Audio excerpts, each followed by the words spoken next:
Eric. Omar. I don't know why this keeps happening. You mean the controversy that seems to never leave us? It's one of those things. We don't invite it. We know we certainly benefit from it. It only boosts us in the rankings, but that's inevitable when you're rising like a phoenix every single time from the ashes of the destruction that you created. But it's so bizarre to me that Big Calendar started this controversy on its own, where there was, I'm going to call it misinformation, fake news, Eric. That's really the only way of saying it. That allegedly, because let me be clear here, that you and myself released an episode that was not on a Monday, because we know the tagline at the end. We close out, we say, thank you for listening, 5 stars, sell us your soul, masculinity in crisis. And then we say, we'll catch you every single Monday from now until the end of time. And that is a firm commitment. That's 2 dudes, arms clasped, atop the pyramid, like that in simpatico. But they said, Eric, that we did not release an episode. We released an episode, but it didn't happen to be on a Monday. And that sent reverberation shockwaves around the world. Yeah, and to be clear, it's not like they just rubbed. It's not like they just cut us. It's like they cut us and they rubbed salt in the wound in some cases. I posted on my Instagram because I couldn't stay silent. And silence is complicity in many cases. It is.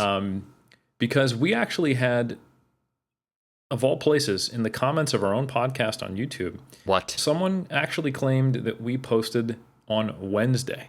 So when I initially saw some of the claims that we posted on Tuesday, just one day late, I was like, hey, you know what? Fair call.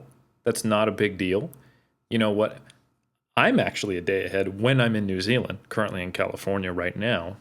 When we put an episode out on Monday, for me, it's Tuesday. Everyone on the other side of the international date line, that happens. So I'm perfectly okay with, people making the error that it wasn't released on a Monday somewhere and saying Tuesday. You know what? That happens. Not everyone understands how time zones work. I only recently learned. After I did the research, which I recommend everyone to do on their own.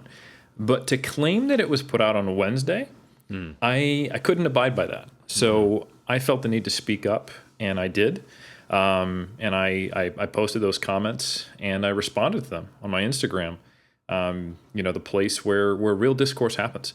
And I felt it was not only the right thing to do, I thought it was the only thing to do in such a situation. So I know we're past it now, and the truth eventually comes to light. But it was certainly disheartening to see that it had infected even members of the cult. This disinformation. Eric, one thing, because I want you to read that statement. It's extremely powerful. But to that fuckface that said that we released an episode not on Monday, he or she is clearly a paid actor, and that's the problem. When things are unregulated. Even that. It could have been a Russian bot, for all we know. Honestly, the grammar seemed a little off. I didn't want to say it because we never know. The anonymity of the internet does embolden people, corporations, various things, either paid actors, bots. I do sense a malevolent AI somewhere lurking in the shadows. But I'll say whoever that person or those people were, to me, probably weren't representative of the true cult. But I'm just so glad that we could set the record straight, that you stood atop the pyramid and you said, listen to me, people. Didn't call anyone by their names because we just like a catch-all. We're not addressing anyone specifically. It's to the masses. And what you said, shouting atop the pyramid, was powerful. And I'd like you, if possible, just to recite that, man. Absolutely. We've all heard about the epidemic ravaging the world. That's right. The epidemic being fake news, and the world, of course, being the world of iron culture. As you can see, it's even caught hold within the cult itself, with some buying into the false idea that our recent episode didn't come out on Monday. As you can see, there's even the preposterous idea that we actually posted on Wednesday. Ridiculous. Our YouTube video went live on Wednesday in some parts of the world, sure. But as a podcast, our official launch date is what is listed on iTunes and other podcast platforms. And that was Tuesday, according to my phone, currently on Pacific Standard Time while I'm in California. Now, you might be saying, Eric, but Tuesday still isn't Monday. And to that, I'd say, how dare you? You should apologize to all the inhabitants of Baker Island and Howland Island, where it was indeed Monday between 7 p.m. to 11:59 p.m., while it was midnight to 4:59 a.m. on Tuesday here in California. So I just want to pause for a second, Omar, and say there was indeed a point where on Monday, in some part of the world, specifically two very important islands, which I'm going to raise some questions about in a second, where it was Tuesday in California, where I was when we recorded the episode. Right. So like I said, just do your research, people.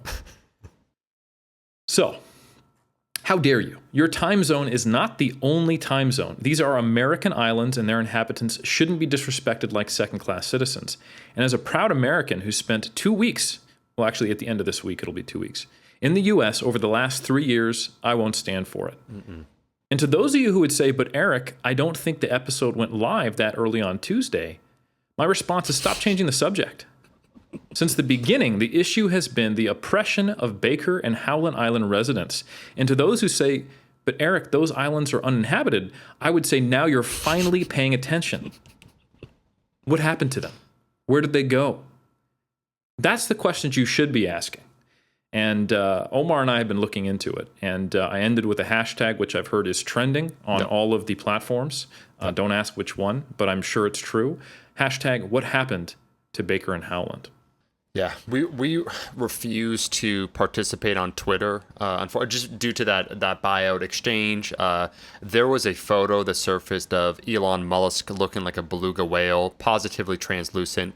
And from our aesthetic standpoint, Eric, we just simply couldn't abide by potentially a social media platform being run by someone who, let's face it, is no friend of the iron, which is just something that rubbed me the wrong way. But on TikTok, we're exploding. They were dance responses to this. It was actually truly incredible. It's actually where it caught fire and became the most thoroughly discussed. This is something that we're going to continue to investigate. And I think, like Eric would always say, in general, when we have a conversation, talk about first principles, a question that must be raised, a fundamental question first to everyone out there. Like, let's say the haters, I'm just going to say capital H, they know who they are.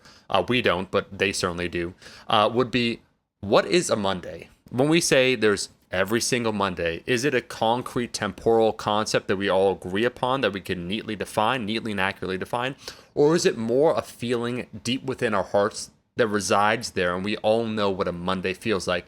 And I would go even further, Eric, that the cult determines, much like Ra or other gods of mythology, the date and time, the temporal placement of things. And so all you need to know, the fabric of reality is clothed around the cult. And so when we release an episode, that's a Monday. It just so happens that in other parts of the world or in other situations, you might hear about this, once again, ephemeral concept. It's a Monday, but it truly is only a Monday when we release an episode. So we release the episode, it's a Monday. Yeah. And the answer to the question, oh, do you got a case of the Mondays, is either yes or no based on whether you listen to Iron Culture. But I think people know that we follow the principle of charity, that we take the high road, that we do what's right even when we've been wronged, which is what always happens, and we're always right. So it's an easy path to follow, honestly. But that hasn't changed. And the fact is that even though we have been slandered, we're going to do the cult a solid. And we decided, Omar and I hope you're okay if I announce this, that you're actually going to get 2 episodes only 5 days apart now because of this issue. So no, we did nothing wrong. As we've established, there was a time point on Tuesday where it was Monday somewhere. And I'll leave it at that. Do your research. So therefore, did we not release on Monday? Ridiculous. Of course we did. But even though we're going to release on 2 consecutive Mondays, there's only going to be 5 days between the 2. And you're welcome, as I think. The only response that I would expect after this should be gratitude, because we're taking the high road and everyone's benefiting from it. Eric, phenomenal. And with that, we can begin this episode. Nolan, who did a great job with Interstellar, he put forth that only love, like really the central tenet of that film, Interstellar, is only love can transcend space and time. And with us, it's only the cult, because the cult's resting atop. It could be a tesseract. Like it takes a wide variety of different shapes. But nonetheless, we were riffing on the previous episode, talking about the state of lifting and the state of various lifting competitions. So either like weightlifting, powerlifting, bodybuilding, we honed in on. And wouldn't you know it, we have ourselves a fire little Q&A today that have 3 unique questions that hit up kind of history, science, the culture of lifting, and one that probably would be, so we'll hit them with the science, but hold your horses, because this is kind of relevant to our very previous episode where we had our good friend Sam, probably a year ago on the podcast. He's a fantastic natural bodybuilder, Eric, and then he raised this question, and I noticed some heavyweights in the natural bodybuilding community participated in this, where he had the caption, "Is natural bodybuilding dead?" And that is provocative. That is provocative. I saw there were so many, let's call it, what would you say, Eric? Like natural pro bodybuilders in the comment sections. This is like a who's who. And he went on to say that in the light of a few recent shows having little to no turnouts, both in the pros and amateur ranks, it has got me thinking, asking the question, is it dead? He posted a question on his story, and overall his answer is no, it's not dead, but it's on a drastic decline. And I find that interesting, because we need to define, like, how are we judging the popularity of anything, like any sport? Like, we spoke about powerlifting, and we are not, let me just jump ahead of this, Eric. We like to call it like it is out here, but we are not doomsayers.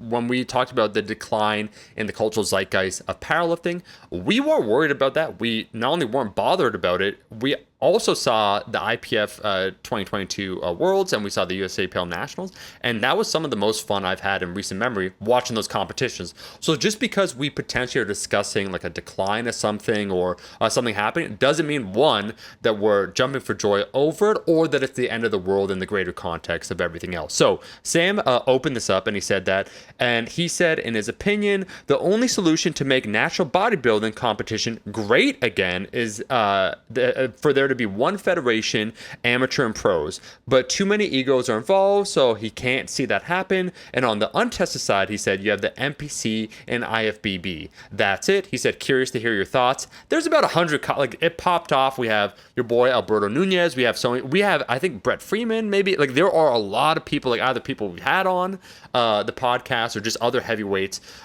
give their commentary. Eric, you were someone who's participated in, like, on every single level. You also participate in the conversation. Can you kick this off? Because I think some people, we throw around the term, and what's funny, powerlifting has become the same thing, where someone says, I'm doing bodybuilding. Like Jessica Bittner said, I'm doing bodybuilding. And in Eric's mind, I agree, it's like, until you step on stage, like, die down, like, is it bodybuilding? It's like, so we're talking about the hardcore, like, we're talking the true cult here. Can you talk to me about this whole concept? Maybe some people are saying about this drastic decline in natural bodybuilding. Is it happening? What does that mean? And what is this one ring to rule them all of like 59 different federations? Talk to me, my man. For sure. And first, a couple of interesting observations and points of order. One, I only had to call Jess out on not doing bodybuilding because she specifically said it's easy. And I said, look, you're doing bodybuilding, not competitive bodybuilding, so you say what you want, but until you starve to death and you lose your menstrual cycle, you haven't done the kind of bodybuilding that I say is hard. So that's one point. But hey, you want to call yourself a bodybuilder, you want to say you do bodybuilding, I agree with that. I support it, whether you compete or not. Bodybuilding is not just for those of us who are out of our minds and like to be masochistic. But yeah, you want to talk the smack about bodybuilding, and then we're going to have some words. Okay.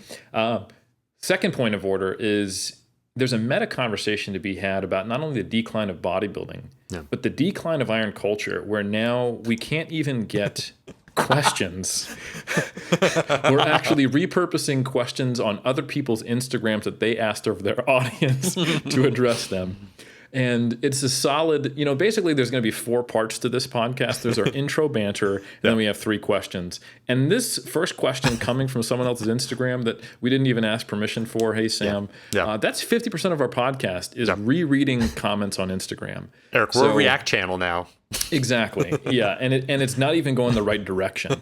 Like podcasts are supposed to be long form, more in-depth content, but we're somehow repurposing Instagram comments. So we appreciate you hanging out with us. I don't know why you're here anymore, because we clearly have nothing left to say. But with those 2 preambles, let me get into my thoughts on this. So the big reason why I actually wanted to post, and first off, let me say huge respect to Sam.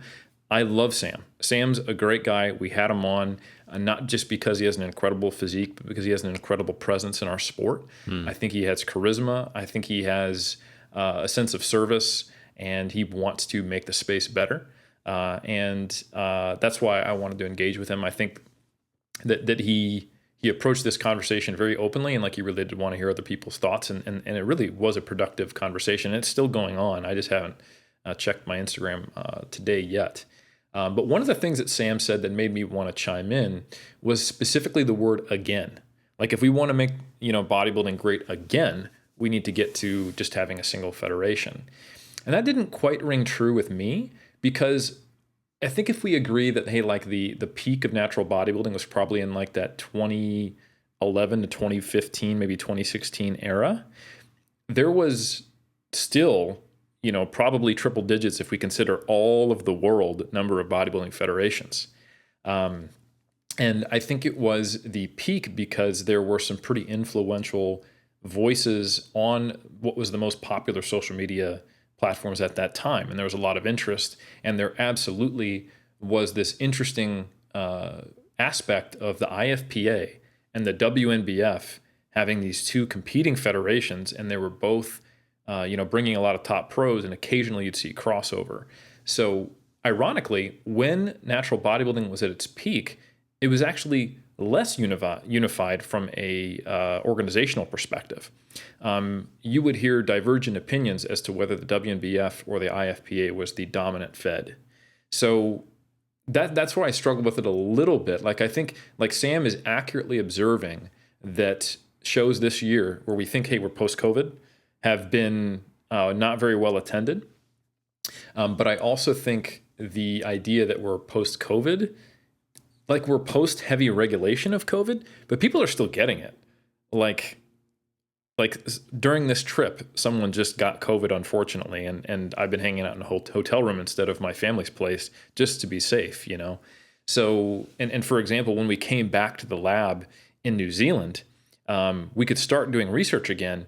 But then the whole lab got sick, and we all had to drop out for fear of like canceling a bunch of studies, and then participants got sick, and we had a lot of participant dropouts. So I've known a number of competitors that have had to delay plans, or that have had family, or that they've had a financial situation because of the effects of COVID that are still lingering in 2022 today, or that there are far more hoops to jump through. Like, if you actually want to get a high school auditorium to have a large event, especially with public schools in certain states, that's a more challenging prospect now. There are more regulatory bodies in place, and there's more hesitance to allow that to happen. And there's also and because of that, there's the steamrolling effect of, okay, we've seen some shows get canceled in the last couple of years. We've seen some shows not get well attended, and that actually creates hesitancy to compete in the competitors. Like they are thinking, should I just wait? So I think in many competitors' mind, okay, it's 2022, it's time to get back to this whole natural bodybuilding thing, but that's not yet a natural bodybuilding wide perspective. So I don't think as many people are competing at the moment, probably because of that. And so that's one piece of the quote unquote evidence of, I'm not saying I'm right because of these points, and there could be a robust response to it. But the idea that the barrier to us being as good as we've ever been is that we need a single federation, I don't think that makes sense, because we didn't have a single federation at the time when it was at its perceived peak. And another way to look at it is, okay, what was going on right before COVID? right? So that was basically 2019, 2018, 2017, that era. And that was an era that was after the social media peak of natural bodybuilding, but before COVID. And interestingly enough, this is where we have had a very clear, singularly dominant federation. Now, I don't think we're ever, and I agree with Sam on this point 100%, I don't think we're ever going to have as few federations with as clear a leader as we see on the enhanced side of the sport, which ironically is actually not just the IFBB and NPC. For those who don't know, the IFBB actually had a split. So the IFBB was not only the pro league, the IFBB Pro League, where people competed in the Olympia and the Arnold and all that stuff, but it was also the amateur affiliate in the broader world. So there was the NPC in the US, and then there was the IFBB everywhere else. And the IFBB has actually been recognized as like part of the World Games, and it's trying to get, much like powerlifting, recognized in the actual Olympics. And it has like some WADA testing in certain countries and has a lot of affiliates, and it has basically a large worldwide amateur arm. And that organization split with the NPC and the IFBB Pro League, and then started actually creating other IFBB shows in the US. So if you see an IFBB amateur show in the US, that's actually a different organization than the NPC or the IFBB Pro League. And there are IFBB Pro Elites, and then there are IFBB Pros. So since about, I think this happened in 2017, there's actually two dominant federations in the enhanced side of it. But people would still agree that, hey, like if you want to call yourself a real pro at the highest caliber, and what is the dominant fed? It's whatever leads to the Olympia, right? Like that hasn't changed. So I actually think there's some more similarities right now.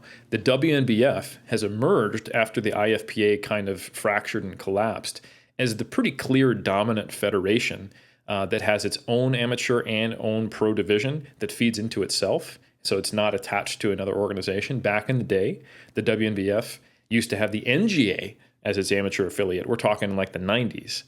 And then it had the INBF and also the NANBF, which actually split off from it, and then it fed into the IFPA. Then the IFPA, that collapse became the IPE. And so nonetheless, the only organization that has been stable and a dominant leader and has also done, so it almost sounds like the WNBF by default is the leader because the IFPA fell apart, but it actually came under new ownership. So I mentioned this on the last episode that Bob and Tina, as well as Nancy Andrews, are running the WNBF, and they've made significant inroads into the international scene and trying to create more international affiliates.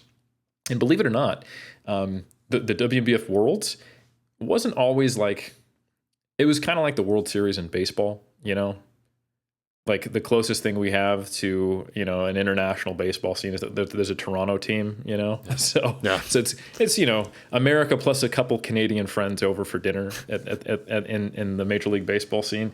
I wouldn't say that the WNBF Worlds was that bad back in the day, but it was definitely dominated by American athletes and didn't have a whole lot of representation. There was a handful of countries, sometimes as many as like double digits. I went to WNBF Worlds in 2014. And then I've also been in 2019. And the changes in just that 5-year span are massive. So 2019 WNBF Worlds, which I was at, which was in Long Island in New York State, it was the first time that the majority of competitors were not from the U.S. 60% of the competitors were international. No. And so in some ways, this is an awesome event, but in other ways, it actually pissed off a lot of competitors because they weren't able to secure the venue for 2 days like they originally planned. Okay. So the show actually went till like 2 or 3 a.m. because there were so many people competing. I think there were close to 300 if I recall correctly. Wow. So you had, I believe, I want to say close to like, well, I don't want to misstate it, but there was a lot of different member nations, and there were nearly 300 competitors, and it was a highly competitive show. I would say that the pros from 2019 were just as good as the pros from the last 15 years, which was seen as maybe a little more of a golden era. And there were more competitors, more countries represented. I think the conditioning standard was at its highest. And it was just it was a really, besides the fact that it wasn't a 2-day show, which it will be this year, it was great. The problem was that there was too many competitors for how long the venue was kept. So when you look at it from that perspective, we're seeing a pretty clear dominant federation in the natural bodybuilding scene, but you could still make the argument that natural bodybuilding isn't generally as popular in the public eye as it was 5 or 6 years ago. And I think that's true. I would agree to give a shout out to Sam that natural bodybuilding is not as popular on, say, YouTube right now as it was 6 years ago, or on Instagram. And I don't think people are as aware of it. It's funny, some of the critiques are not being leveled against it as strongly. There's not as much of the fake natty witch hunt going on. That's always present, and it's always going to be there, and it's always going to be, a lot of it comes from the inside too, like kind of crabs in a barrel. Like, Sure. You're too big. I'm salty. I placed third in my show, and I'm gonna talk some BS online. That's never going to go away, and that's fine. But I did see some of the comments on Sam's story that they were like, well, the problem with natural bodybuilding not being popular is all these fake natties. And I'm like, that's never been the problem. No. That is always going to be a conversation. And if anything, it actually brings more attention to it. Like at the peak of its popularity, you had Jason Blaha, just basically trying to make controversial content to be relevant all the time on this. Yeah. And then you had, prominent natural bodybuilders.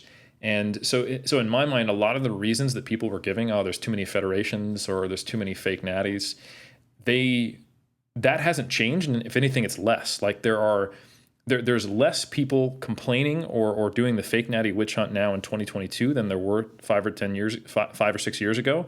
And there is a more dominant federation than there was 5 or 6 years ago. And arguably before COVID, even though it's not as popular in the mainstream, we had the most successful WNBF worlds happen. So I think I think some of what Sam is observing is that, hey, there's less shows that are less well attended and they're getting canceled. And hey, we should be post-COVID. And my response to that is I don't know that we actually are post-COVID. I think we're still going to see some lingering effects. And even if COVID's not around, we saw the effects that it had on the economy. And we're still in somewhat of a recession. And competing is not cheap. You have to get a hotel, you have to fly out, you have to pay for your polygraph. In the pro ranks, you're typically spending 2 to 3 times what an amateur spends. So it is challenging, and that's affecting not only competitors, but also the promoters. And having known a lot of promoters, it is not an endeavor which makes you money, promoting a show. It takes a whole lot of time and effort, and the goal is to break even or maybe make a little bit back. So I think there is probably more hesitancy to put on shows, more hesitancy to compete, and more barriers to do both from the perspective of the recession, and probably there being more hesitancy from people who you'd actually rent a venue from. So all of that together, I think, is probably why we're seeing lower attendance. And if we look immediately before COVID, we actually saw pretty well-attended worlds. So I actually think the aberrant point was not that it is dropping in popularity now. I think the weird thing was that it was really popular from 2011 to 2015. And I think that should be seen as the outlier rather than now, in my opinion. We had a nice little boost in the 2011 to 2015 era. I'm grateful to everyone who promoted it during that time. I had a lot of fun there. That was when I was in like the peak of competing, and I was still a full-time coach. It was a lot of fun. And I think now we're probably just getting back to, but better than, the baseline. I do think the baseline is actually rising because we do have a dominant federation. So yeah, that's my general take on things.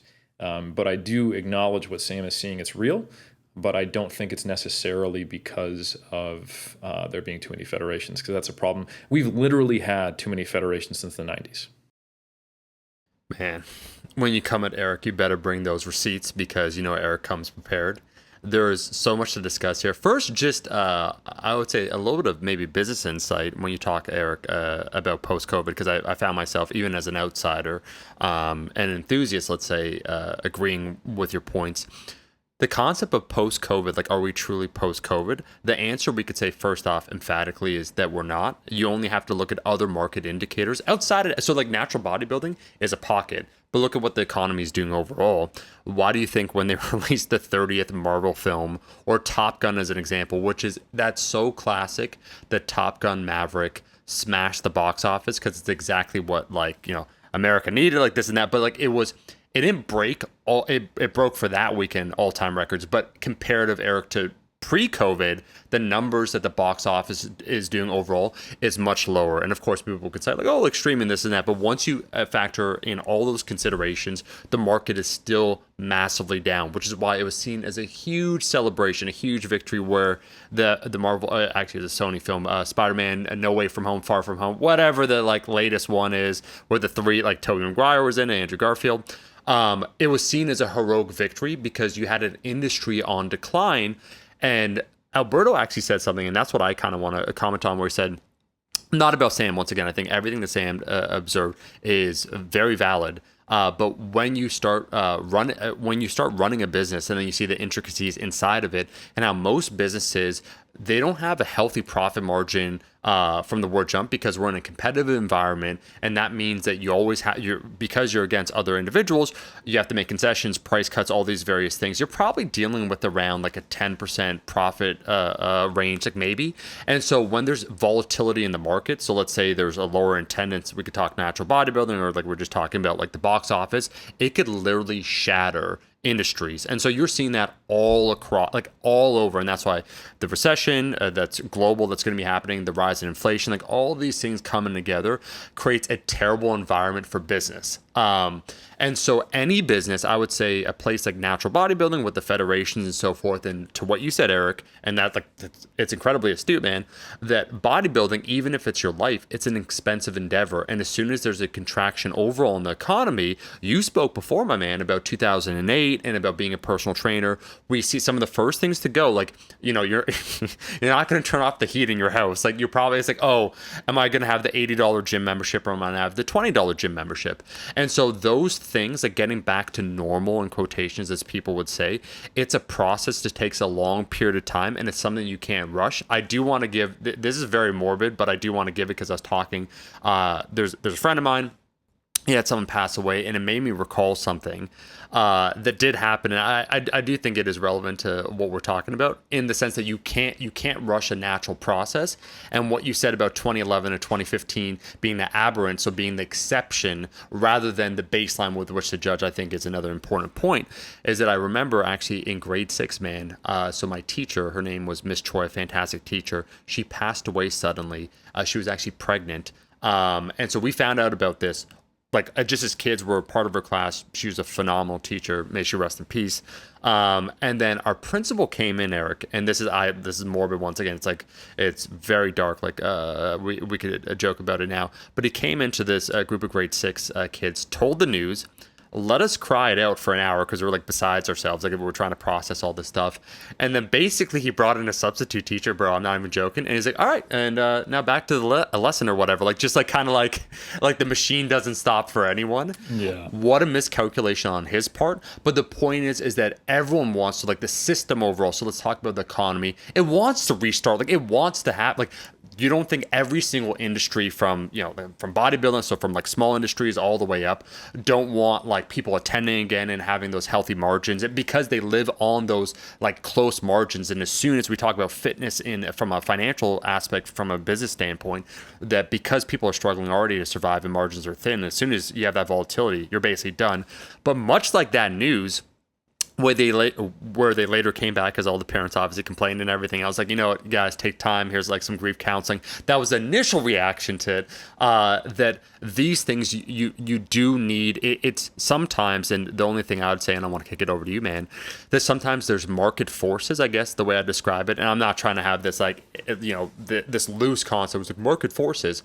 But 2011 to 2015, you can't make that happen again from a directed aim. It was many factors coming together simultaneously, a lot of them unexpected, and lighting this spark. And that's what forms a trend. That's what forms a moment. Like that's what happened with powerlifting, that if you seek to recreate it, especially with something that, we talk about social media, Eric, it was new and novel, and you can't recapture that feeling again once the market has absorbed it. And that's the whole concept in economics of, you talk about a competitive advantage. Well, you're bringing something new to the table. It's like, so natural bodybuilding, it wasn't absorbed by the meta community. So something interesting. It's like, oh, like natural competitors like me, Eric, in 2011, like the epiphany, like natural competitors can get really lean and they can look really good. That was new information for the space. So you can't recreate that feeling and that sense of newness and the novelty once again that compounds that trajectory of something rapidly accelerating like powerlifting. And so the thing I would say is that we were all in different moments. Like you were in the moment, man, in natural bodybuilding. To think that we could somehow recreate something that was, an exception to the rule rather than the baseline is incredibly hard. And then you take the greater context of the overall market or the economy we're in. And I do wonder, like, if we're thinking about it within that context, if it could come back to that, man, that's tough. Yeah, and it's I think it's very difficult to have that type of perspective if you haven't had an eye on a space that is relatively long. Like the first natural bodybuilding show I went to, it was in '05. So, I've only been in the space for 17 years, and I say only intentionally because natural bodybuilding was first conceptualized in the early ages where steroids became accepted.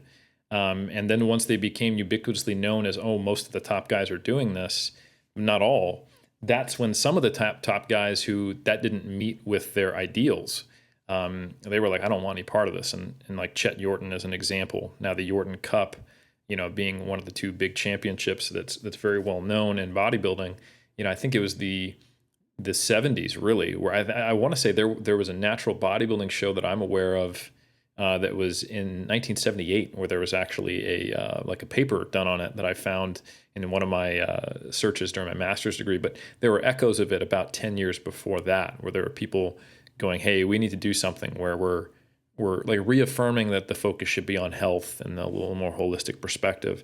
And that's kind of a little pocket of, and that's kind of that's like the seed that planted to what we see today. So we're really looking at a sport that's arguably about 50 years old, natural bodybuilding as an offshoot of bodybuilding. And some, purists could really say that it is actually enhanced bodybuilding that was an offshoot from bodybuilding, which was all health focused. I'm not going to make that claim because I think, like the original organizations that really were dominant in bodybuilding, like the IFBB, they're still around and they evolved into what we see today. So I think it's just different now. I'm not going to lay claim to being the true spiritual center of bodybuilding as a natty. That would be just the absolute meme of the way we're perceived online, right? But I will say that, probably in its current form with the same reasons, because people still talk about like, oh man, like this kid's jumping on SARMs when they're in high school right now. And I think that's true. And I think there's a lot of relevance for that. Like people have a strong desire to promote natural bodybuilding for not too dissimilar reasons as it started. So if we look at it, hey, we got 50 years, so that means I've only seen about a third of it, right? So I was actually really pleased to see that Jeff Alberts jumped in that conversation, and he's been competing since the early 90s. So that's so he's seen it for 30 years, and his perspective was also helpful, and he was talking about what it was like when there wasn't even social media, and he had never even heard of it until he just happened to go to a show and didn't know that there was multiple federations, and he had to learn about all of it. And then, the magazines didn't give it any shine, but that was the state that natural bodybuilding had existed in the 90s for already 2 decades, So I think it's just important to think about, okay, so what's our true baseline? And it's pretty obvious to me that the baseline is on an upward trajectory. If we look at how it started in the 70s to how it is now with a broader lens over that 50-year time span, it has been on an upward trajectory. And I do think that kind of mid-2000s or 20-aughts period was an upward blip rather than the baseline. And there were probably other upward blips that I'm not even aware of that occurred prior to my era that I would actually have to dig into, like, magazine articles to really understand. And there were probably people who motivated that. But I think what preceded that kind of little recent golden era was Lane Norton popularizing natural bodybuilding online at the right time that bodybuilding.com was super popular. He had, Inside the Life of a Natural Bodybuilder. And he was competing in the mid 2000s up until 2010 very prominently. And this is also like kind of the merging between the evidence-based space and natural bodybuilding to a pretty significant degree. And then right on the tails of that was, Matt Ogus and Matt Versus online. And not to take too much credit, but 3DMJ coming around. Oh yeah. And there was this kind of peak and convergence where you had a few different generations of people who were making noise at the same time. And I think this had a reflection in the number of competitors interested in getting on stage rather than just lifting weights and for non-competitive reasons. So for example, the Muscle Mayhem that I just attended a couple weekends ago, it used to be the Cap City, and there was no WNBF pro show in California. So the Cap City was an amateur only show until 2010, right? It was under a different sanction, but then it actually had a pro division, and it has had a pro division since. And in 2009, there was also the U.S. Cup that Leroy Perry, who was a couple years back, I think he stopped competing, but he was a pretty high level WNBF pro heavyweight, and he, I think, hosted the first pro show in 2009, and I believe in 2010, I think he stopped, and then it was the Muscle Mayhem had the Pro USA. So they've had a pro show that started right at the inception of the same era. And Sam, I want to be clear that Sam is correct in what he's observing. There was only one pro male bodybuilder in the 2022 Muscle Mayhem. Like, the amateur ranks were relatively similar to what they were, but there was only one pro bodybuilder. So it is very much like, I think we're seeing that we're on the other side of that hump, and maybe it got cut short a little more sharply and a little more obviously because of all the economic things related to COVID and COVID itself, which I think you just clarified quite well. But no, you're not wrong. You are observing a slump, and but I'm not sure that if we were to somehow just get all the federations to come together, that it would actually be solving the majority of the issues there. I think we would see like every show that said NGA flipped to becoming WNBF, and every show that said OCB would be WNBF. Like, they'd all say the same thing, but I think they have similar attendance, Yeah. So you would probably only see greater attendance in something like WNBF Worlds, where all of the shows around the world are now feeding to the same thing. And that would probably become logistically nightmarish, but it'd be, like it certainly would make it better. And let me be clear, I'm not satisfied with the state of natural bodybuilding. Like if we were just to say, like, objectively compared to other sports or even enhanced bodybuilding, how's natural bodybuilding doing? I joke about it all the time. Like, it's not good. It's bad, right? It is like, it's difficult to find shows where there's enough people to turn pro. And maybe we shouldn't have people turning pro in every show, but we have to because of the way the structure is. And then you really get to see who's good when pros compete. But now we only get one pro and one show. Like, there's problems, Yeah. And I 100% think it would be better if we did just have one dominant federation, no question, And yeah, I would love to see a lot of things change. And big shout out to another homie who's on the podcast, Chris Barracat. He came in there, stated his piece, which I thought was well thought through, but then finished with, "Hey, let's think about productive things that we could do to make it better," which is just the way the guy is. Let's not focus on the problem. Let's focus on the solutions. And people have been saying, literally for as long as I've been in the sport, that we need to see federations merge. And when it really comes down to it, unfortunately, I don't know that that's going to happen until we have different people running all these federations, because I'm not trying to air anyone's dirty laundry, but there is a lot of drama and beef between all of the various promoters. And sometimes it's not just like me being, the person who's above it all and being like, these fools, just a bunch of clowns fighting with each other. They can't get their shit together and unify.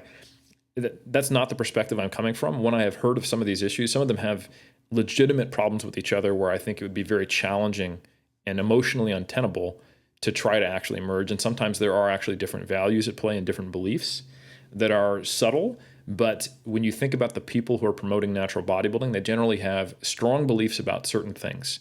And they're not all the same reasons that people get into natural bodybuilding. So there are certain compromises that some are not willing to make, or certain structural changes. And also, let's face it, there are a lot of egos involved. It's bodybuilding, and that is what it is. So I think we'll have to see some of the grudges die with some of the organizations not having the same people in charge, as that naturally changes over time. And then hopefully, as it moves forward, there will be enough people who are collaborative and can see the benefit of merging. And I think it will probably get less fractured over time. That's a question mark there. I'm not 100% sure, because there have been times where obviously actually that's not true. The overall trajectory is getting more fractured, right? If we look at it from that 50-year perspective. So maybe I'm just being a hopeful, optimistic person here. But I think because we are seeing there's a dominant federation right now, perhaps that can be a motivating factor for people going on. Maybe we should try to find some way to come together. But nonetheless, whether I'm just being optimistic, hopeful, or just simply naive, it would be a good thing for the sport if it became more unified. But I think the best we can hope for is to be roughly about as similar in popularity to the enhanced side of the sport, which is still a super niche sport compared to other things. And on top of that, there's a lot of other things we could be doing. I think we can learn a lot from powerlifting. You were talking about how you really enjoyed watching the live stream of, USAPL and IPF. We just don't have a commentator and a live stream for Worlds. Mm-hmm. And I think that is relatively low-hanging fruit that could be done. It is not exactly a clear spectator sport, but if you have someone who knows what's going on and they can explain how call-outs work and who's being moved to where, you at least can you can communicate to the audience what the head judge is thinking and the comparisons he's making, and perhaps, the judge is next to him leaning over and saying, hey, can I see this person next to this person? And you can know what it means. Unsurprisingly to you, because I know you were with me at the River City after I got off stage, and I was able to predict every class's order perfectly. Yeah. But every time I watched, me and the 3DMJ coaches, we'd go through who we thought was going to be placed. And by the time the judges were done moving people, I was able to accurately place every class in 4 out of 4 times, with people between, 4 to 6 person divisions. And that's not like me just being like, I understand how it works, I'm amazing. It's like, if someone could be a commentator, they could explain that to the audience, and then they could say, and I think they're probably doing that because of X, Y, and Z type of deal. And that just makes the process more engaging, rather just kind of being this relatively opaque process where if you like to see physiques a lot, you'll watch it, but if you don't, it gets pretty repetitive. So I think the fact that there's pretty high numbers on the stream watching powerlifting compared to the number of people interested in competing in the sport, like it's still powerlifting, it's still a niche sport, and no one's going to be like, this is amazing, this is UFC, it's going to be what it's going to be, but you can maximize the potential you have. And I think powerlifting is a lot closer to that right now than natural bodybuilding is. So I would say, yeah, absolutely. We unify, we do more things to actually, the low-hanging fruit, which I don't think are necessarily being capitalized on, that would be cool. And hopefully we do see that in the coming years as, there's more people from, younger generations getting involved with the organizations as time goes on. Eric, it's like, wow, you guys said you have 3 questions and you're still talking about this first one, but I will open up a can of worms. I'm going to do it as related to natural bodybuilding, because you said something that I think needs to be addressed. And I could tell from the outset, Eric's basically going to say, but Omar, that's essentially the wellness category, but hear me out. I think one of the most beautiful aspects, and I'm being serious here, of natural bodybuilding is that it provides an alternative pathway for young, impressionable lifters to express themselves. And this isn't just Omar being an old hat and like screaming at the clouds saying, well, the kids these days. But I do think, so Jess is the person, shout out to Jess Bittner, where she brought up this term to me and I laughed out loud because I've been like absent from social media and recently I'm getting more back on and observing things. Serm's goblin. But anyways, the prevalence of essentially young individuals becoming enhanced on some level, I would say the proportion is probably higher than ever. The social acceptance is also going up. Those both in and of itself aren't necessarily bad things, but there's an asymmetry, I think, in terms of their participation in those activities and their knowledge of what they're doing, and then the cascading effect that it provides to the impressionable younger audience that's following them, which we all, like Eric, we agree on that, so like we could just skip that point. But check this out, man. What I do think genuinely, because a lot of the natural bodybuilders I've met, you being at the tippity top, is that there are phenomenal life lessons one can impart.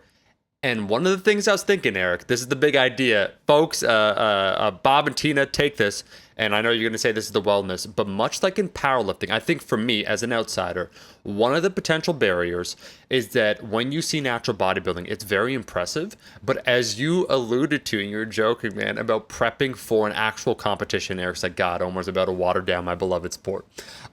Is the level of prep and dedication, and that's why you were chatting just a little bit. Like, I think from the outside, and I'm just providing my opinion here, I think preparing for a natural bodybuilding show, in my personal opinion, and Eric, you could chime in, would be more difficult than preparing for a powerlifting meet of the same equivalent level. Personally, I could tell from the outside. I think that strongly. Anyways, that's just my opinion. Eric, what I was going to say, for all these young enthusiastic lifters, I do think there should be different levels of competition. And I know you're going to say it's the wellness category, but it should be framed in a different way that's inviting so that all the barriers, such as like you were joking about Dream Tan, which now, like obviously a lot of competitions, they don't allow Dream Tan, but essentially it would be slightly higher body fats, so the prep wouldn't be as long. There would be a different, obviously, rubric of evaluation for them. But the barriers for people like, oh, what do I do? I got to hop in the Speedo. So I'm not talking about like physique competitors now in board shorts, but I'm talking about the various things, the stipulations that people would seem like, that like it's a tiny barrier, but you add up those barriers, Eric, and there's like 7 or 8 that combine to throw together like, nah, I'm not going to do that. I think there should be tiers, much like in powerlifting, a regional competition. People might be intimidated, but I have seen people go from slight intimidation at competing in powerlifting to, oh, it's a regional meet, and it's very warm, inviting, and all those things. I think the barrier to entry for natural bodybuilding, because I do think it is more difficult, and that is, again, my own personal opinion, is a lot higher. That someone observing it to want to participate in it, there is that chasm, and if they could somehow create categories of acceptance of like straight up, Eric, like let's say like I'm making up numbers here, but like you're 10% body fat or whatever on stage, you're stepping on, and people, it's like, oh, also like the tan, like, hey, we'll help you with that. Like, don't know what you're doing with like the dream tan, like, don't worry, we'll help you with that. Like the shaving or like whatever, like just all those little things, man, that add up. I think you could really hook in the youth. I'm just saying. Anyways, I'm done. No, I think so you're wrong and you're right. And the only reasons why you're wrong is in some ways that already exists, and just you may not be aware just how many different divisions have cropped up and have provided potential alternatives for people in terms of conditioning specifically. So what I got on my phone for while you were talking is because I had it in my head. I think the bikini division started in 2010, and I was like, I need to get that right. I don't want to get the wrong year because it seems too convenient that the bikini division started at exactly the same time as when I said the aberrant peak was. Yep. But it did. The bikini division did start in 2010. I remembered that. I think 2010 was, I think they've had the first Bikini Olympia. I can't remember. But prior to that, there was just, figure bodybuilding and fitness, which has unfortunately kind of died out. The fitness competitions where they actually do fitness routines in addition to being in reasonably good shape like a figure competitor. So anyway, bikini division comes around and we did see a huge influx. And I think that's actually, on the men's side of it, I mentioned like Lane Norton and Matt Ogus. I would suspect that the vast majority of people they influenced to compete were males. But there's been also a ton of influencers and figures on the women's side of the sport that came in and became popular bikini competitors that got a whole, that I do think that it's a lower barrier of entry for sure. Not that it is a low barrier of entry. It's all very, very challenging. And the bikini division has become harder and more muscular over time. But I think it's something that aligns a little more with traditional concepts of feminine beauty. Not that that's better or worse or is even necessarily a good thing, but it is what it is, and it's definitely resulted in more people competing. And I think that's also another reason why we saw, people could host pro shows because they got so many bikini entries. You know what I'm saying? Yeah. And then once there's a pro show, you attract the pros. You attract the pros, you get more audience. So it built on itself. So regardless of whatever your feelings are about the bikini division, I do think it contributed to the growth of the sport. And it was not too long after that. I think 2012 was when the men's physique came out. That's the board short. And then it was only a few years after that that we had the classic bodybuilding, which so it's interesting. Classic bodybuilding in the IFBB or the enhanced side of the sport, it is a weight cap at a given height, So it basically limits how big you can get, which serves to give people an option to not use as much polypharmacy at the highest level. And also for natural at the amateur level and lower levels of pro competition, it actually does allow some very, very good drug-free bodybuilders to compete and do quite well. Sam has kicked some major ass in the NPC in classic bodybuilding because he just has great lines and shape, and he's big for a natural. But but the interesting thing is because there's a height weight cutoff, those dudes get shredded. Like Chris Bumstead, like Chris Bumstead's bum is diced when he gets on stage. So shout out. But that's not what it is in natural bodybuilding, because natural bodybuilders are not like, oh, I don't want to get too big. Like we're all trying to get as big as we possibly can because we can't get that big. Yep. So the difference between the bodybuilding division and the classic bodybuilding division in the federations that even have that division is actually a lower conditioning standard. So you might be able to come in a little bigger just because you don't have to get diced, but it does lower the bar. And if you ever hear Eric Trexler talking about how he much prefers competing in classic bodybuilding because it's basically just cutting off the part that really, really sucks from prep. Yeah. So I think those things are there. But I agree that, and there also, to be fair, there is the novice division that you can enter, but it's kind of just like this thing that sort of sits off to the side. By regulation, the way it's supposed to work is that you can compete in the novice division until you win, and then you have to go to the open. But in reality, anyone's allowed to compete in the novice and anyone's allowed to compete in the open. And at best, and this is not all federations, you can't do both because it's clearly like, look, if you're in the open, you're not a novice, or you don't think you are.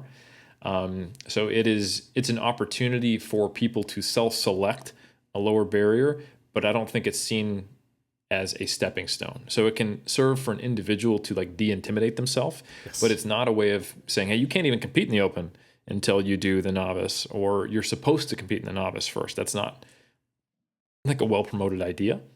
And then there is sometimes different levels of shows. So for example, Natural Mania, the Hercules, and WNBF Worlds, those are all what's called quote unquote super pro qualifiers, where if there's enough people in each class, at least 7 bodybuilders or 7 of whatever division, then you can get your pro card just by winning your class. So if you're in the overall at Worlds, if you're in the overall at the Hercules or the overall at the Natural Mania, you're already a pro.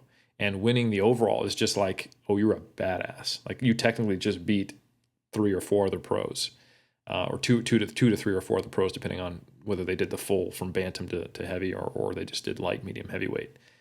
But all of that is a moot point if participation is down. Because if you're a super pro qualifier, but there's only 3 people in each division, it's not a super pro qualifier, right? Yep. And if there's not enough people to even separate into novice and open and masters, sometimes I've done shows where they've taken the novice, masters, and open bodybuilders and put them on one big bodybuilding class because there would only be like 1 or 2 people in each class if there wasn't. They ask the competitors first typically, but yeah. So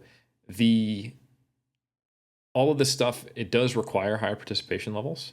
Yeah. And in some countries where there are a lot of people competing, they do have like novice only comps or women only comps or things that can do that, but it does require higher participation. And I think potentially as there becomes one fed that's a little more dominant, they could start changing things, but I don't think they can yet. So what you would have to do is to get maybe fewer shows with more entrants and think about, okay, where do we not need another amateur show? I mean, it's kind of like, it's always good to have more shows from the competitor's perspective, sort of, as you have options. Like when you're shredded, if you have a very introspective motivation, like if you have internal motivation to look your best and not worry about who else is on stage, you're happy that there's a show every weekend. But if your goal is to see how you stack up as a competitor and to be in a position where you can win a pro card against a worthy field, then you want there to be less shows, but enough shows that it doesn't mess with your schedule, but where you know when you go to a show, there'll be other competitors there. And that is, that's kind of thing, I think, where we struggle. And to have there be like, look, you need to nationally like, so for example, on the enhanced side of the sport, you have to do a national qualifier and place in a certain placing to then qualify for nationals. And then at nationals, if there are different national level competitions, and we're talking NPC. So let's say, for example, you do in California, I'll use it as an easy example. You do the Contra Costa and you got a place. I haven't checked this in a while. I'm going to say something that's probably wrong. You place in the top 3 in your division. Now you're nationally qualified. So now you can do NPC nationals. And if you do NPC nationals and you win your class, then you get an IFBB pro card. Or if you do another national show, maybe it's not quite as easy to get your pro card. You have to win the overall, right? It used to be back in the day that in the USA's, the first person in the overall and second place in the overall got a pro card, and then in nationals, the winner of every single class got one. I might have that a little wrong. It's changed over time, and I don't pay as quite close attention to that side of the sport. But that's an example. And then, for example, in the Team Universe, which is the only drug-tested national show, or at least it used to be, it's a different name now, only the overall winner would get a pro card. And they often would never use it because they were a drug-free person.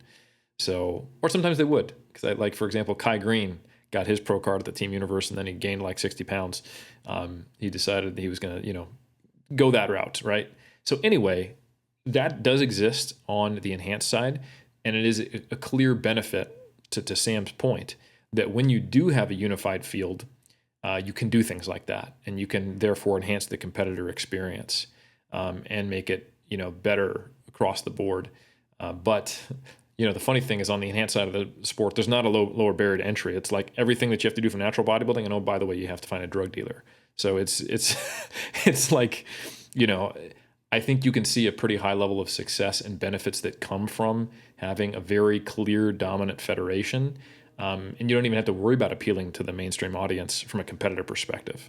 So like there's points and there's not points, which is why I started with like, you're right and you're wrong, Eric, I don't care.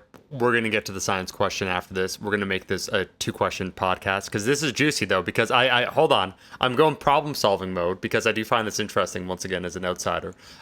2 things I wanted to mention very quickly, just to Sam's point about natural bodybuilding being down overall. The best way to peg or tier the overall decline in, let's say, natural bodybuilding in 2022 would be to assess it relative to other things in the field. So I don't have the concrete numbers, but things like the Arnold 2022, the Olympia's happening at the end of the year now instead of in September, all those sorts of things, like other competitions. If you look at the market forces, once again, it's like if they're down 15% on average, just like you could talk real estate or whatnot, if housing prices are down 15%, and your own, silo there, so natural bodybuilding is also down 15%, then it's just responding exactly like every other place. Now, some things are maybe slightly more robust, but I am curious overall if we somehow could find, you'd have to talk to the organizers, not just in natural bodybuilding, but then like in the NPC, right, in the IFBB. And to your point, what is super interesting about guys like Chris Bumstead, I don't know if he's increased, because that's a huge barrier, man, of entry into classic bodybuilding, untested classic bodybuilding, but he has certainly raised the notoriety of competing in bodybuilding, where he is someone that is unto himself in terms of the social stratosphere, the influence that he has, and I find that interesting.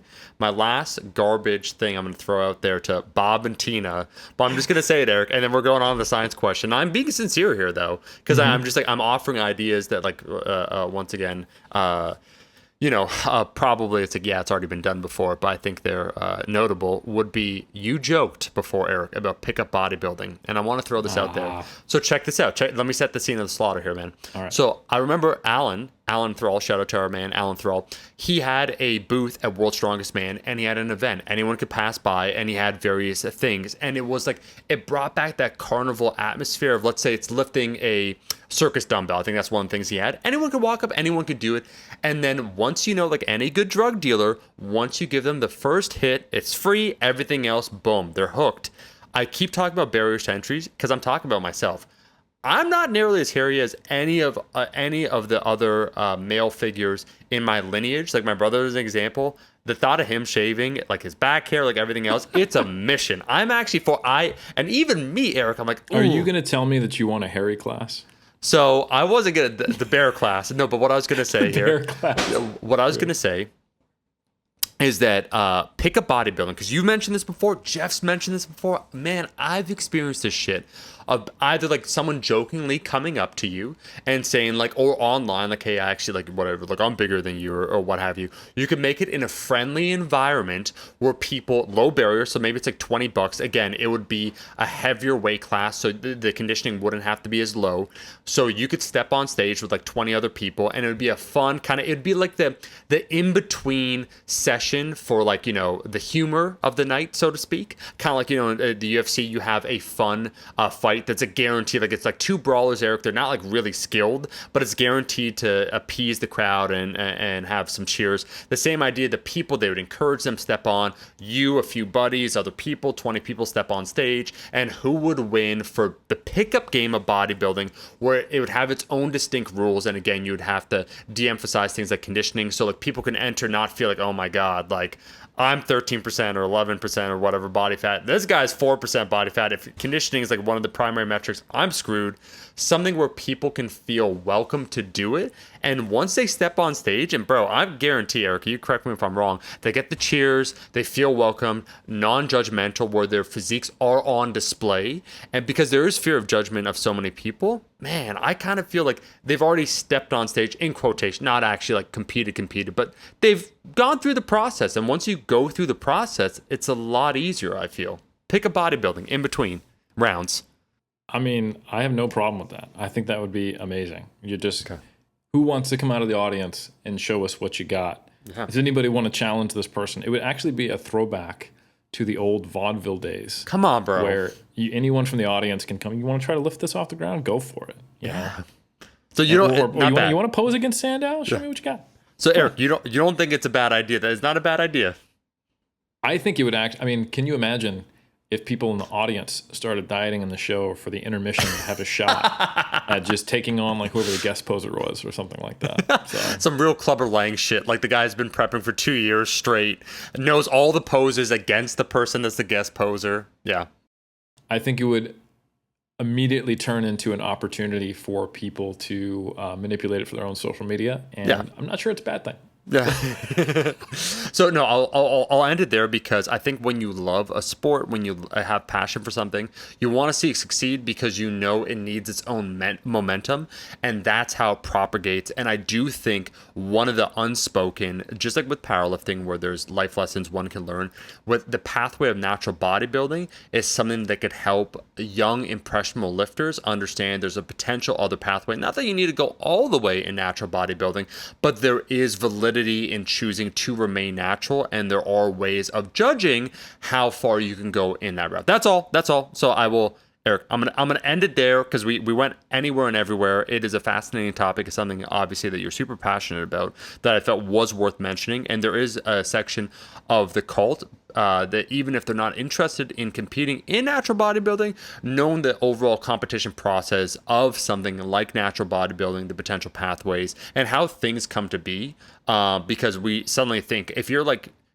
21 years old, just entering powerlifting, your paradigm, it's always been popular. Like, you're like, oh, look, the IPF Worlds. Like, yeah, like a USAPL Nash, I want to do that. It's like, nah, like these things come from somewhere. So it's interesting to talk about it. I want to talk now, Eric. I agree. Science question.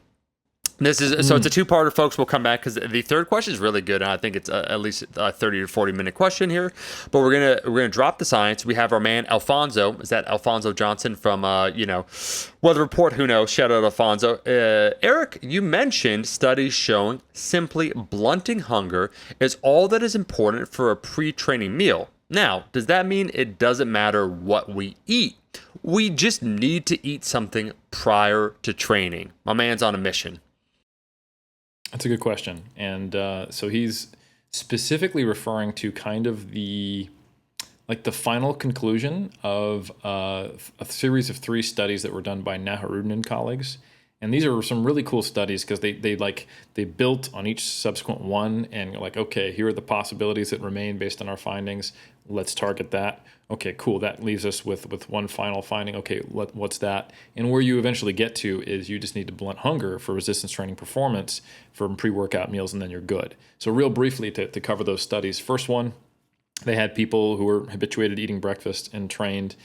They came in 2 hours after either having just water first thing in the morning after an overnight fast, or having a proper breakfast that had, I think, like 150 grams of carbs. And it was predominantly carbs, but it had a little bit of protein and fat. And then 2 hours after that, they did as many reps as they could for 4 sets of squat and bench press at 70% of 1RM with adequate rest between sets, right? And they found that breakfast better than water. Okay. Now, if you think about what are the lingering questions that remain from that? Well, is that the placebo effect? Is that something that is directly related to the carbohydrate content only? There's a lot of things you could ask, but I think the big question there was, okay, well, why was carbohydrate better than water? This wasn't a placebo-controlled trial. It wasn't blinded. First thing we need to do is now create a placebo breakfast. How do we do that? So this one, we've talked about this before, the infamous kind of orange sludge, one that was artificially sweetened, one that was sweetened because it had carbohydrate in it. But both of them had took up some space in the stomach. You had to actually eat them. They had fiber in them a little bit, and they were flavor and texture matched, importantly. And then they compared those two. So one that was basically like 2 grams of carbs, and I think it was just fiber at most or something like that. The other one, similar amount of carbohydrate to the last study, and then water. And interestingly enough, this time we saw that both the placebo breakfast and the actual carbohydrate-containing breakfast outperformed water. And here you're left with fewer lingering questions. Okay, so this is not about the carbohydrate content of the meal, right? And the exact same performance test, 4 sets of bench and squat, right? So now they go, okay, well, what could it be that's not about the actual carbohydrate availability? Well, there are potentially, one is just the expectation, the placebo effect of having carbs. That's certainly possible, but it's not the only one. There is speculative mechanisms related to hunger and satiety, that blunting hunger and blunting satiety because of the gut-brain connection can actually have a central effect on fatigue, right? So that is not just, I'm hungry and that's having a psychological effect. Well, that's possible. But there's actually somehow, when you are hungry, it impedes performance via some kind of central mechanism. So how do you tease out those two? Well, the third study, they gave both groups carbohydrate. One, they gave them a liquid shake, and the other one, they gave them that kind of sludge again that was intentionally made to be more satiating than the liquid. They piloted it, made sure that the satiety ratings were differed, and then they compared it, and guess what? The sludge outperformed the shake. So the final conclusion, now that we're not left with much else, there's different questions to ask. Well, how would that compare against, protein and fat containing meals? How would that compare against not doing it in the fasted state? But those are different questions. If we want to figure out why did performance improve, they kind of reached the end of that track, and they went, look, it's probably from blunting hunger, because both groups would have had the same placebo effect of getting carbohydrates before training, and those are the only 2 mechanisms that at least we can plausibly think of that remain. Now, Alfonso's question here is saying, all right, did Naharu and colleagues, is that the nail in the coffin? Is that the period? Is that the only reason we might eat before we train? Well, I would say that in representative situations might be. And I think it's important to remember, what is the representative situation here? It's 2 exercises, 4 sets. It's not a ton of volume. I think they were getting these workouts done in 30 to 40 minutes. So it's not necessarily representative of a full session. And while we don't have robust randomized controlled trials to tell us specifically when it does matter about related to carbohydrate availability, we did actually just publish, my PhD student, Andrew King, he led this project, so great job and shout out to him. Just recently came out a few days ago. I posted it on my Instagram. A meta-analysis that looked at all of the studies where they compare a carbohydrate-containing meal or even intra-workout provision of carbohydrate compared to water or placebo. So again, there's still a limitation to this data set. We haven't compared mixed meals or, let's say, a fat-containing or protein-containing meal to carbohydrate, and that'd be great work to do in the future. But this systematic review does basically look at all of the studies that are mildly similar to Naharudin and look at a performance outcome. And the only outcome that was meta-analyzable was volume performance, that same kind of metric of how much work was done. And specifically, they did find an overall positive effect of carbohydrate provision on performance, which is great. But the cool thing is that we did some meta-regressions. So we looked at, okay, how does this change with an increasing variable, like a continuous variable, like say number of sets that are performed? Does that modify the effect of carbohydrate, or how long the fasting duration was? That's a categorical way we did it, longer or shorter fasts. And then we also looked at if there was an effect that was more consistent in the lower body versus the upper body. And then also for the duration of training, longer than 45 minutes or less than 45 minutes.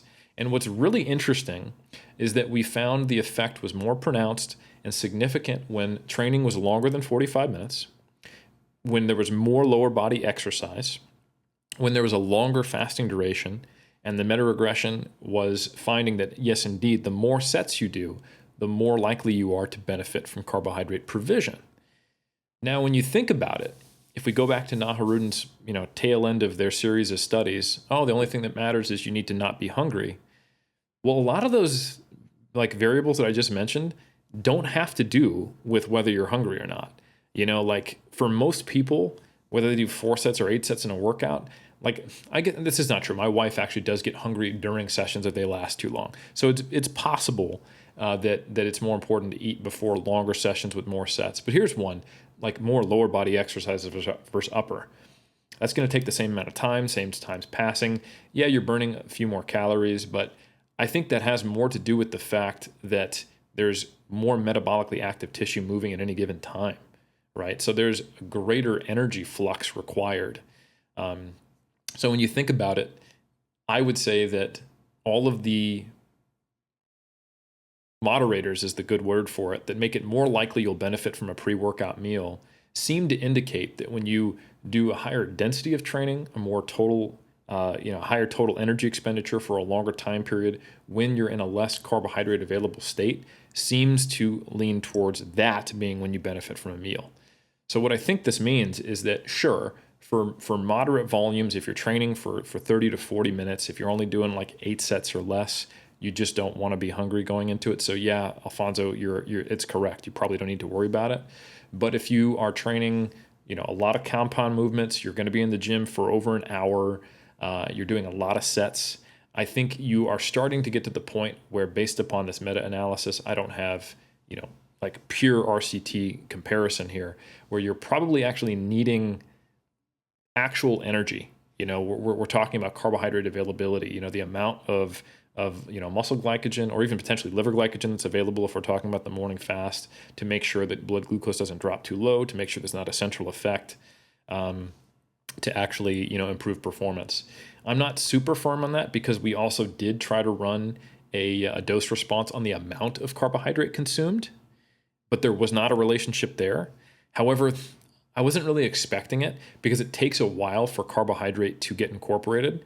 So if you provide someone carbohydrate 2 hours before training, or even during training, you're predominantly just making sure blood glucose doesn't get too low. And it's not so much about the amount, just the fact that it is there. So I don't think we're likely to see really clear-cut answers on how much carbohydrate do you need. But I think a decent carbohydrate provision that is more or less replicated by what you see in the research, anywhere between, say, 40 to 150 grams before training, would probably be something I'd recommend for longer sessions with more compound exercises, rather than saying, I'm totally fine with eating a couple of hard-boiled eggs and an apple, before I train. And I think that's totally cool if you're going in for an 8 session, 40-minute workout. But if you're going in for a 16 set, 80-minute workout, I would probably make sure you actually had a fair serving of carbohydrate. Eric, I'm going to derail this completely and give you the Rogan answer and say, I know a lot of guys that just do keto and they fight better on keto. And you're like, okay, Dr. Andy Galpin just spoke for 30 minutes straight here, and that's your entire response to what he said. I do want to cycle back, man, very quickly to this, because I like that we're at a state where we can get into the nuance once again of what are you eating? When are you eating it? How's it relevant then to your training, and what are you training? Because I feel maybe 4 or 5 years ago, the general adage, going down the hierarchy of what's important, certainly it's whatever, eat, don't eat, do what you want. It's and it's more or less all the same. I'm well, yes and no, what's the importance of it? Eric, what I was going to ask you is when you talk about a harder training session, you talk about compound movements. I would assume that obviously you said style of training, that the more sets, the more duress that you have, it would be more relevant. You mentioned fatigue. Not that there would be this large distinction between, let's say, someone who's more powerlifting focused, more strength oriented, or we could call like a classical like power building person, and someone who's more hypertrophy focused, which probably lower total load but higher proximity to failure. There's a lot of things in between. But you mentioned fatigue. Is there any distinction you would say that would need to be applied between someone who's classically training for strength and someone who's classically training for hypertrophy if we had to create two buckets and give general recommendations? Because the thing I'm honing in on is kind of the fatigue, distinction. Yeah, I would probably suspect the effects would be less pronounced in the way people are currently in practice doing powerlifting. Because even when you do a strength protocol in the research, they're typically controlling the rest periods a little more than powerlifters do. Like, it's not uncommon for powerlifters to train 2 to 3 hours. But there's really only about 20 to 30 minutes of actual sets being performed. But when you do like a strength protocol in the research, they're resting 3 minutes, 4 minutes between sets, maybe 5. But so I just don't think it will translate quite as well. Not to say that they wouldn't benefit from it, because if you are in the gym for 3 hours and you're not eating, it's just a long time to go without eating. So that would increase the effective fasting duration, which was a moderating variable in this meta-analysis. Yeah. So I'd say I would probably either way, I do think a bodybuilder, like if they have an hour-long workout, an hour-long bodybuilding workout is probably more likely to benefit from carbohydrate than an hour-long powerlifting workout. Sure. But there are very few hour-long powerlifting workouts. You know what I'm saying? So it is more like if I just said, regardless of time, a powerlifting session or a bodybuilding session, I'd probably say they have an equal likelihood of benefiting from it, assuming the bodybuilder isn't doing like a pure bro split. Like, I don't think a shoulders and arms session, no matter how much you superset, is going to benefit from carbohydrates. Yeah. But your leg day, absolutely.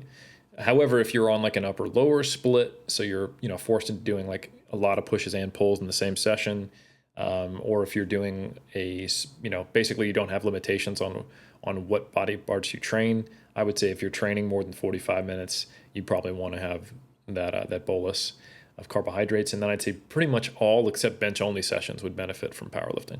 Yeah. So let's get into another distinction then, and that would be time of day, where you spoke about the idea if it's like too soon before training, then it would largely benefit blood glucose. For someone who's training early in the morning to break the fast, get that bolus of carbohydrates, far more relevant. For someone who's been then eating relatively throughout the day and they're trying to organize their macronutrients. So let's say those that, such as myself, who's not, I'm not a morning lifter, so I've had my breakfast and whatnot. How would you stack, or how would you orient on training days those macronutrients to have probably the largest benefit, if there was to be a benefit? So we've broken our fast. It's immediately understood. It's beneficial. Consume carbohydrate before you train. Break your fast. Cool. For anyone that trains, let's say lunch, midday, evening, so on and so forth, and they're organizing their overall macros for the day, what would then be some of the general recommendations prior to entering your training session to reap some of the benefits? That's a good question. So like we looked at shorter than 45-minute sessions or longer than 45-minute sessions. Yep. We also look at two types of fasts that were 8 hours or more, or fasts that were less than 8 hours. Yep. And if you look at the actual forest plot, the fasts that were less than 8 hours had a wider dispersion, and the little diamond at the bottom that represents the effect size just barely crosses the 0, so it was a non-significant effect. So I think it was like P equals 0.09 if I recall correctly, but it was still like a relatively large effect size. So I would say there are probably, I don't think 1 hour is the same as 7 hours, which is probably what that's representing. But it was actually a pretty clear effect when you looked at fast for 8 hours or more. So I would say if you're training after your first meal of the day, it's important you get that first meal of the day in. I don't think you want to go into training fasted. Yeah. I think some people do anecdotally notice they train better fasted. That's not seen at the group level in research. It doesn't mean your individual experience is wrong. And I think there's also a difference, and we've talked about this before in iron culture, so I won't belabor the point, but eating a crap ton of stuff in close proximity to training is not the same thing as having a small carbohydrate dose and then training. So I think some people operate on both extremes. I think that makes sense. Like if you were super hardcore early 2000s bodybuilding guidance, you're getting like 150 grams of carbs an hour before you train, and you trend towards following that more extreme approach, and then you like, all my old gods are dead, and you go and just do like intermittent fasting, and it's better. Like, well, it might have just been that what you're doing before is harmful, not that this is not. It's just less harmful. Like you don't have GI distress. So I always I'll say this: I have never, in all the years coaching, taken someone who went from IF because they did not like the way they felt training with a lot of food in their gut and told them to just have a banana and a scoop of whey or something equivalent to that. We're talking less than 200 calorie pre-workout. Seen it get worse than being fasted. Yeah. There's been sometimes they don't notice a difference, but I would say it's a 50-50 split between people who find fasted or whey plus a banana or the equivalent being equal versus those who actually found it was better to go in on a little bit of something. And I think it was just that they were comparing two extreme ends of the continuum rather than getting the opportunity to operate in the middle ground. So yeah, so I think the fasting duration does come into play. I think if you're someone who's, let's say you're training at like 3 p.m. and you've had breakfast and you had lunch 2 hours ago, I don't think you need to do anything. Like you are already not in the fasted state. You've already had that carbohydrate. Like a lot of these studies, I think a third of the studies were doing pre-workout carbohydrate provision, and I think 2/3 were doing intra-workout carbohydrate provision. And you might think, oh, this is in support of intra, but it's like they weren't comparing pre, It's just there's a lot of intra studies. And there are a third of the studies being, 1 to 2 hours prior is still, like the Naharudin studies were all 2 hours before working out. So I think if another way to look at it is that you've only had a 2-hour fasting duration, and that wasn't a significant effect. So I think this stuff is most pertinent to those who train first thing in the morning. But if you're training 2 meals in, you don't need to necessarily do anything different than just train because you have had a pre-workout meal, whether you think of it that way or not.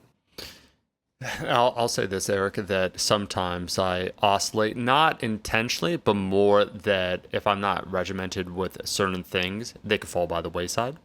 And so such as like I'm eating throughout the day, whatever, like 3 meals, it doesn't really matter on the timing. And then I'm going to be training and so on and so forth. But for some of these considerations and some of these factors, especially as you advance in your training quality, so you're trying to overturn some of those rocks, just having a little bit, not only of a routine, but a system in place where there's a ability to replicate the same conditions, as opposed, like I've been in that situation. In fact, this is no joke, in 2018, when you came to Toronto, one of the times, like sometimes I get some like gastric distress or like whatnot, but there's a period of time where either if I eat too soon, like immediately too soon in a certain portion of food, that I find deadlifting more difficult, but also if I have a completely empty stomach, the same idea.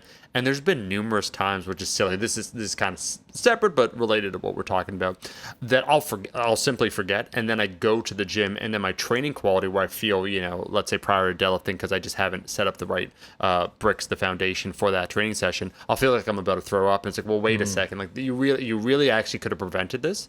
This was very simple. But when we talk about performance, and that's the thing that I'm focusing on, for people to have a notable improvement, and speaking from your perspective, being a coach, where even those that tend to go towards killing all the old gods, like to an IF approach, having something as simple as a banana and some whey to training, it's not a negative. What's the thing that we joked about? That, like, it's like a meme, but what is it? Neutral to positive, like neutral, like anything, like neutral. But like but when it comes, like the truth is, like some of the raw truths, you make the best choices with the information that you have. And when you're trying to decide on what to choose or not, you look at first the harmful potential effects, and if there are none, then you're already at a good starting point. So if you say like neutral to positive, that actually isn't a negative. Like literally, it's not a negative thing at all. But people like they tried it once again, and they're maybe slightly diverse. Like, I'm like neutral slightly, but what does that mean? They're like, well, you add it up, Eric, and like 0.2% or whatever, you add up all these changes. They certainly matter. Was that? Can I derail you real quick? Go. Can you please make a Rascal Apparel shirt framed around neutral to positive. Neutral to positive. I could do it. I mean, it would take some creativity to actually make that a shirt that didn't just say those two words and look like it was made at a really cheap, online print shop where it just puts words on a shirt. But if we can think of maybe some like jacked nerd looking dude and something like that, I think there's something there. And I would certainly rock that shirt. So we'd at least sell one, and by one I mean I'll give you the shirt. So like, there's at least one person that will wear said shirt, and that Eric, Jeff would wear it. Jeff would wear it. Oh, the nipples, 100%. That's two. Shirts. That's two. So we're already starting a trend here. See, so we've gone full circle. We spoke about the state of natural. If Eric Trexler actually bought clothing that wasn't just like a cheap shirt from Walmart, I think we'd have 3.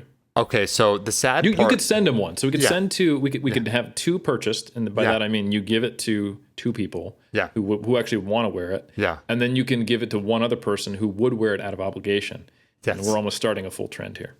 So already, like, we started from 0 to now 3. 2 guys named Eric and Jeff. I think you're killing it. Hey, Eric, I will say that for Trex, it is sad too, just because... I don't know if you know this, but there is a wardrobe clause in terms of him participating in, I think it's called the Macro Factor podcast. And so it's noble of you to think that he has agency in terms of choosing what he can wear. But there was a comment, actually. What was someone saying about the Macro Factor podcast, that they almost had to watch that instead or something?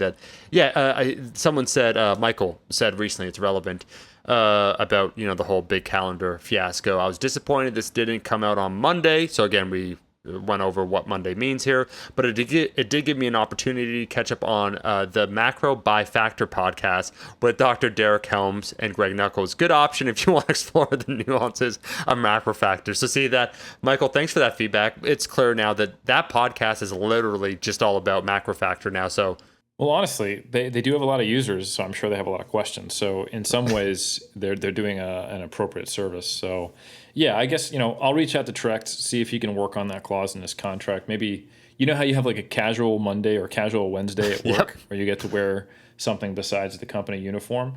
We'll see if we can get him to work it in on. I'm sure it won't be the day they do the podcast where he's actually on screen, but at least he'll get to wear something out of obligation to us that he ostensibly wants to wear, that he doesn't actually want to wear one day a week. Or he can at least lie to us and say he did. So anyway, I think this has really taken off, this shirt idea. So this is virality. That's what we've been talking about here. How to make natural bodybuilding viral, how to make t-shirts viral, and what to eat prior to training, and why just simply getting after it sometimes ain't it at all. Eric, talk to me, my dude. Anything you want to say in closing? I just want to say thank you for everyone who knew that we'd come through. Yeah. And you're welcome for getting 2 episodes only 5 days apart. And we're not going to do this for you every time, but I do expect to hear your gratitude in the comments for having 2 back-to-back Monday episodes that were only 5 days apart. We're here to bend space and time for you folks. We don't do that for just anybody, but you're welcome. And as quantum lords of the universe sitting atop the pyramid, we can do that, and we will do it if you're loyal. But I don't expect to see any more of these comments about feeling betrayed or us breaking promises. Yeah. If you're down with the cult, you're down with the cult, and that ain't how you show us that you are. 100%. Yeah. It's either you're about the life or you're not about the life, and your reaction to that theoretical event that definitely did not happen shows your true colors. And those that are down with the cult, I mean, all the way down with the cult, I mean, sipping that Kool-Aid, we won't get into what's inside that Kool-Aid. Know that episode and every episode is on every single Monday. So we've been consistent. We've been true to ourselves from the word jump. No inconsistencies here. We've never had to apologize because there's nothing to apologize about. And that's just when you're morally consistent, when you're just 2 hunks united together, clasped. I didn't say arms. We're just clasped together, stuck together, some would say, which is weird also, Eric, too, with some of our innuendos, because as I understand it, am I wrong in that film? I've literally never read a synopsis, because they're conjoined, they're brothers, right? Yes. Wow. So now we're implying a level of incest that totally wasn't there about that film. But I think when you say we're implying it, well, it's the royal we, right? Okay, it's like, got it, right. Because the podcast is throwing it out there, you're a participant knowingly or unknowingly. Yeah, Great. Yeah, think about Eric. Knock on wood, no one here is murdering anyone. But like, you were there in the car, you're an accomplice, so you participated in said crime, even though you didn't pull the trigger. You certainly weren't like, "Hey, Omar, don't say that." I mean, you may have said that verbally, but the thing is, that's not enough to deter me. You have to be a little bit more forceful than that. Cool. Eric's like, how do I get out? How do I get out of this? No, If I don't say anything, will this end? Stuck Together now, not only on Netflix, coming soon to other platforms. I'll let you imagine what that is. I will say, I want to thank everyone for another episode of Iron Culture, for listening to another episode. There are some reviews that I wanted to read, but we got the banter going. We'll be back every single Monday. You can leave a rating and review on iTunes. It does help us out. We appreciate every single one of you. And again, we'll catch you every single Monday from now until the end of time.